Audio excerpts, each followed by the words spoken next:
gusto nila. Si Jay!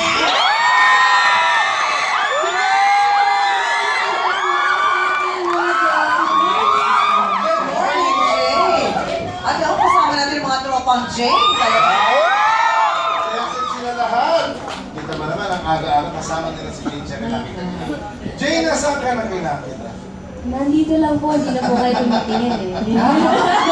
Kamusta naman ang show? Ngayon, gusto ko rin po magpasalamat sa lahat ng nanonood at sumusuporta sa Nasaan Ka na Kailangan Kita. And sana po, huwag niyo kakalimutan manood dahil marami pa kayong kailangan abangan. Ayan. Dito daw pala, KD, ang role niya, anak siya ni Tina. Nag-guess pala mami mo dito. So parang marami siyang pangarap, tapos naniniwala siya daw that love can wait. Yes! May sinabihan ka na ba noon na antay ka lang? Meron ba nag-aantay? Siguro naman it applies naman talaga kasi syempre kailangan natin i-priority kunyari studies or Sino ba yung nag-aantay? Sinabi mo ba yan sa teleserye o nasabi mo na yan sa totoong buhay? Si Corinne yun eh. Character ni Corinne. Okay pala, baby. Yung nag-aantay ba mahilig sa basketball?